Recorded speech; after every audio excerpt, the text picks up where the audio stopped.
لکه څنګه چې موږ تاسې نن دلته په مسقط کې سره ناست یو او د مسقط د چارواکو سره د عمان له دولت سره ډېرې حسنه اړیکې لرو، سفارت هم فعال ده، له دوی سره هم د ویزو د سهولت خبره کړې ده. له دوی سره هم د هغه یو شمېر هیوادوالو افغانانو بندیانو چې دلته په بندیخانو کې دي چې که دوی ته عفو وشي آزاد سي او که نه ازادیږي هم افغانستان ته دې وسپارل سي، خپل هیواد ته دې انتقال سي. همداسې په نورو برخو کې چې د موږ تاسې هیوادوالو سره مخ دي، زموږ کوشش دا ده چې د عمان هیواد هم د مسافرو دپاره، هم د ترانزیت دپاره، هم د تجارت دپاره او په مجموع کې د راکړې ورکړې دپاره له دوی سره توافقات ولرو، له دوی سره راشه درشه ولرو، تر څو که خدای پاک وکړي چې تاسې په تګ راتګ کې هم سهولت زیات سي او له همدې لارې هیواد ته نور مسافر هم راسي او له همدې لارې نورو هیوادو ته هم لاړ سي. نو د دې هیواد د مسؤلینو هم موږ له ډېر تود هرکلي سره مخامخ شو، ډېر قدر او عزت یې وکړو او د موږ دا ټولې خبرې په غور سره واورېدلې او امیدواري یې ښکاره کړه چې انشاءالله په دې ټولو برخو کې به کار سره کوو او دوی به په افغانستان کې سرمایه ګزاري کوي. دلیل د موږ د خپلو هیوادوالو د سهولتونو په برخه کې د راتلونکي دپاره د راشه درشه او د تجارت او د ترانزیت په برخه کې او د بندیانو په برخه کې په دې ټولو کې الحمدلله مثبتې خبرې ترسره شوې.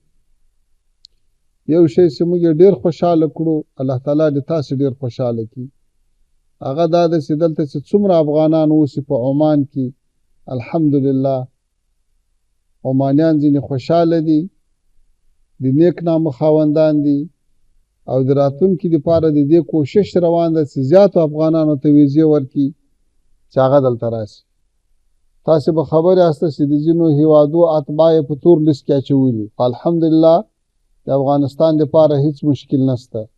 دا ټول د تاسې د هغه ښه وخت تېرولو، هغه اخلاقي ژوند چې دلته هم کړی ده او د دې خلکو زړونه هم لاسته راوړي دي، دا د تاسې هغه افتخار ده چې خپل وطن ته مو وربښلی ده او خپل ځان ته او د خپل آخرت او دنیا دپاره هم یو لوی کښت کړی ده. الله تعالی دې درته قبول کړي. ورونو همداسې ورونو په سیاسي برخه کې حتی اوس له غربي هیوادو سره د امریکا په شمول د دې ټولو سره راشه درشه شروع شوې ده، اړیکې نښې کېدو خواته روانې دي. الحمدلله په نړۍ کې 40 استازولۍ فعاله لرو، سفارتونه او کنسلګرۍ او د اړیکو سلسله نور هم په مخ روانه ده. زموږ د اړیکو دپاره یو ښه ثبوت دا ده چې سره له دې چې افغانستان تر ډېره بریده یو وارداتي هیواد ده، یعنې له نورو هیوادونو خپل هیواد ته اجناس را انتقالوي، صادرات یې کم دي، واردات یې ډېر دي، خو بیا هم الحمدلله د سیمې تر ډېرو هیوادو په افغانستان کې ارزاني ده. هغه اولي ضروريات چې د چا دي هغه ټول پکې ارزانه دي. دا ځکه چې موږ د سیمې له هیوادو سره ښه راشه درشه لرو، ښه تجارت لرو. د همهغې راشه درشه او تجارت د برکته اوس یوه لویه پراخي ده په هیواد کې. الحمدلله د هیڅ شي تنګسه نسته، د هیڅ شي قحطي نسته. موږ اوس یو متوازن سیاست خپل کړی ده. متوازن سیاست په دې معنی چې د یوه هیواد د خوشحالۍ دپاره له بل هیواد سره نه جنګي، د یوه هیواد د خوشحالۍ دپاره له بل سره مخالفت نه کوو، د ټولو سره نارمل اړیکې غواړو. افغانستان یو جنګ ځپلی هیواد ده، یو غریب هیواد ده، مشکلات یې ډېر لیدلي دي، د دې ضرورت او توان یې هم نشته چې د نړۍ په مقابلو کې د دی هم ورګډ وي. موږ نور غواړو چې افغانستان له نړیوالو سره ښې اړیکې ولري، افغانستان د نورو هیوادو دپاره د اقتصاد مرکز وي، د ترانزیت مرکز وي، نه د منفي رقابت، نه د مقابلې او په دې کې تر اوسه پورې الحمدلله کامیابه شوي یو او همدغه سیاست هم د رهبرۍ لخوا د علما کرامو لخوا د وزیرانو لخوا په مخ وړل کېږي چې نتایج یې هم الحمدلله ډېر ښه دي. را به سو د وطن حالاتو ته، چونکې تاسې له وطن نه ډېر لرې یاسته، څوک به تازه تللي او راغلي دي، څوک به په کلو کلو نه یې تللي. الحمدلله افغانستان له 45 کاله وروسته په لومړي ځل د یو داسې واکمنۍ او د یو داسې مرکزیت خاوند ده چې په ټول افغانستان کې د افغانستان په 400 ولسوالیو شاوخوا کې په زرګونو کلو کې یو کلی حتی یو انچ مځکه داسې نشته چې هلته د دښمن ځان ورباندې ښکاره کړي. له هغه حالت نه راوتلی چې د مختلفو قوتونو به د قدرت جلا جلا جزیرې وي. نن شپه ورځ د هېواد له جنوبه تر شماله، له شرقه تر غربه، که شپه وي که ورځ وي، که تجارتي مالونه وي، که مسافر وي، که واړه موټر وي، که غټ وي، که پیاده وي، آزاد سفرونه کې هېڅ کومه بده واقعه او بده پېښه نه لرو. الحمدلله د ټولو خلکو دپاره یو ښه اطمیناني فضا رامنځته شوې ده. د تجارانو دپاره د سرمایه ګزارۍ یو ډېر ښه بستر اماده شوی ده. د موږ له راتګ سره د اسلامي امارت له فتوحاتو سره تقریبا تر 1400 زیاتې نوې کارخانې په افغانستان کې جوړې شوي دي، تاسیس شوي. پخوا چې به د افغانستان لاره له کوم هېواد نه بنده شوله نو نرخونه به هم پورته شو، ګراني به هم راله، له غټو مشکلاتو سره به هېوادوال مخ شو. اوس یې تاسې وینئ چې الحمدلله په کور دننه موږ تاسې دومره بسیا شوي یو، آباد شوي یو، په خپلو پښو درېدلي یو چې د لارو بندېدل هم په نرخو باندې کوم خاص اثر نه کوي. له دې نه علاوه ورونو په هېواد کې په لویو لویو پروژو باندې کار شروع شوی چې له هغې جملې نه د کوشتېپې هغه لوی کانال چې قریب 300 کیلومتره اوږدوالی لري چې میلیونونه هېوادوال به ورباندې آبادېږي او افغانستان به د غلو دانو په برخه کې خودکفا کېږي. الحمدلله ډېر کار په مخ تللی ده او دا ټول په خپلو امکاناتو باندې. د سالنګ تونل چې له کلونو راسې خرابه و او مسافرو ترانسپورټ ته لوی مشکلات کې پیښو، نن الحمدلله تر ډېره حده ترمیم شو او پاته چارې هم روانې دي. په ډېر لنډ وخت کې د کابل کندهار 480 کیلومتره سړک سره له پلونو، سره له پلچکانو په اساسي ډول جوړ شو او له خپلو امکاناتو نه. نن الحمدلله افغانستان ته د مختلفو هېوادو نه پروازونه شروع دي او په زرګونو هېوادوال هېواد ته را روان دي او آرام په خپل هېواد کې ګرځي. داسې خلک هم ډېر ولیدل چې تېر 40 کاله هېواد ته نه و راغلي، له هر سیاسي نظام سره به مشکلات لرل. نن الحمدلله هر څوک آزاد دي، که هغه له دې اوسني اسلامي امارت سره جوړ دي که ناجوړ دي، که نظام خوښېږي که نه خوښېږي، که سیاسي مخالفت لري که نه لري. تاسو ته به معلوم وي چې حتی هغه وسلوال چې په کمپاینونو کې ولاړو، په هغه جنګي قطعو کې ولاړو له دښمن سره او بیا په اولو وختو کې ټول له هېواده ووتل، نن هغه هم ټول را روان دي په خپل هېواد کې ګرځي، څوک څه نه ورته وایي. او موږ غواړو دا چې افغانستان داسې ارام شي چې بیا په ډلو ټپلو ونه ویشل شي، بیا له مشکلو له جنجال سره هم مخ نه شي او بیا پردیو استخباراتي کړیو ته هم دا زمینه مساعده نه شي څوک د ځان په ګټه استعمال کړي. ما د کابل د هوایي ډګر له قمندان صاحب نه پوښتنه وکړه، هلته ماته د یوې میاشتې احصایه راکړه، معلومات راکړه چې څومره خلک د تاسې له لارې نه هېواد ته راغلي دي. د یوې میاشتې حساب یې راکړو، 80,000 کسان افغانستان ته راغلي وو. نو دا الحمدلله یو هغه فضا ده چې موږ تاسې غوښته چې هر افغان د خپل ځان په خپل وطن کې محفوظ او مسؤل وګڼي. هر تجار خپل مال خپل اولاد په حفاظت کې وویني او د زورورو د لنډغرو د زورواکو لاسونه لنډ سي.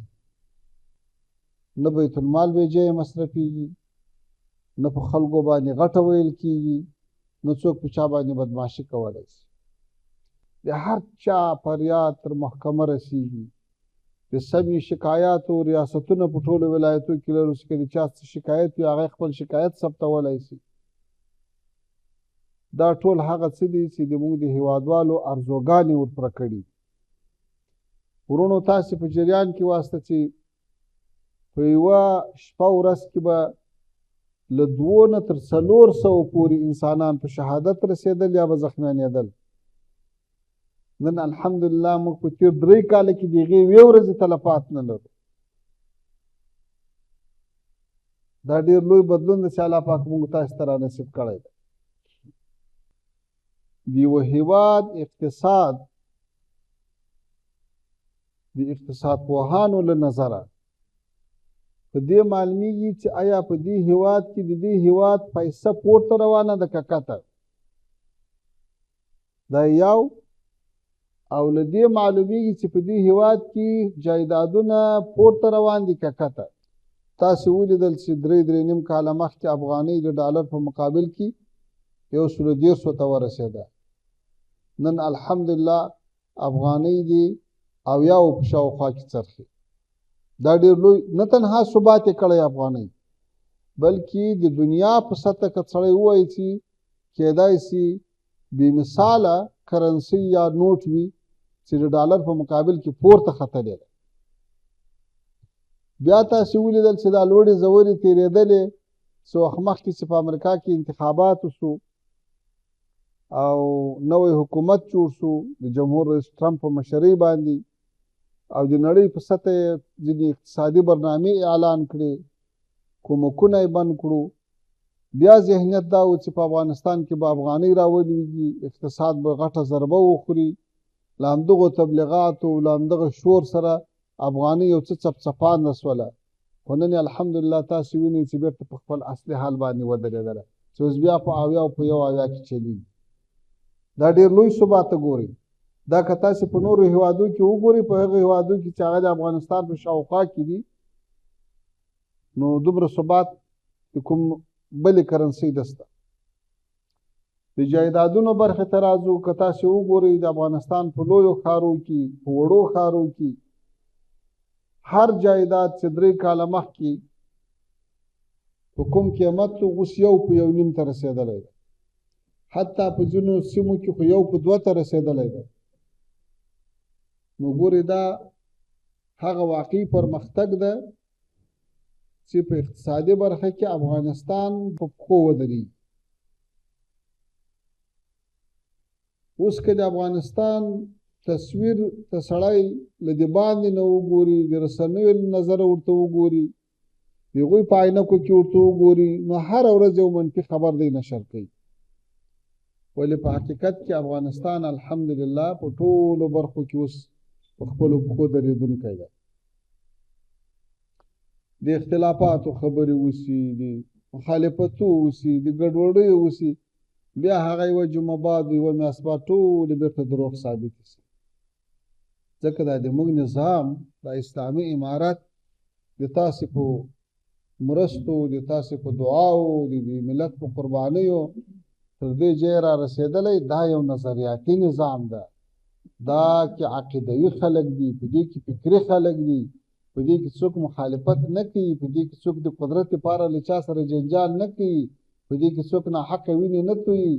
دلته د اطاعت نظریه حاکمه ده. اوس که زه وزیر یم خدمت کوم، که وزیر نه یم کوم بې. اوس داسې وخت نه ده که وزیر لرې سو والي لرې سو نو هغه به بیا خفه وي، بیا به هغه ته خامخا امتیاز ورکوي. نه، دلته خو ملت قرباني ورکړې ده د نظام دپاره او د اسلامي نظام دپاره. او په اسلامي نظام کې بیا اصل اطاعت ته چې امیر څه امر کوي هغه به ټول په ځان عملي کوي. نو الحمدلله نه د اختلافاتو خبره شته، نه د ګډوډیو خبره شته، نه د بدامنیو خبره شته. دا هر څومره تبلیغات چې کېږي په عمل کې هلته تاسې وینئ چې نه الحمدلله په کابل کې کومه پېښه شته، نه په کندهار کې شته، نه په مزار کې شته، نه په جلال آباد او په هرات کې شته. دا ټولې د ثبات نښې دي ورونو، دا ټولې د سوکالۍ او د خوشحالۍ نښې دي ورونو. هغه تفریقې، هغه اختلافونه، هغه بدبینۍ ټولې له منځه ولاړې چې هغه اغیارو تخم کرلی و چې وایي تفریقه واچوه حکومت پرې وکړه، بېل یې که ایل یې که. هغه فارموله یې الحمدلله ناکامه شوه. اوس د دې وخت خدای پاک راوست چې هر افغان په خپل کور کې عزتمند شو.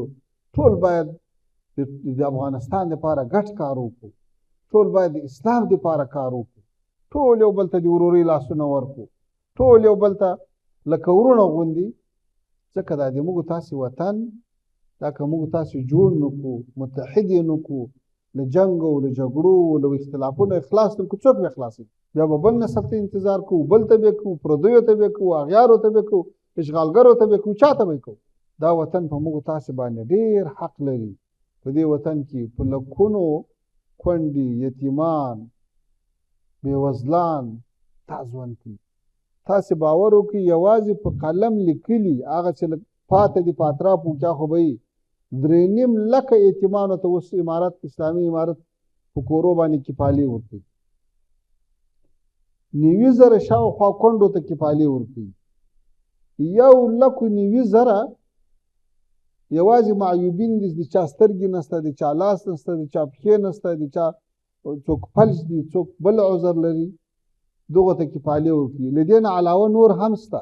20 کاله چې دې ظالمانو، دې اشغالګرو، دې یرغلګرو په دې ملت باندې حمله کړې وه، سلطه یې حاصله کړې وه، په دې 20 کاله کې خبر یاست څومره خلک په نشو اخته شو؟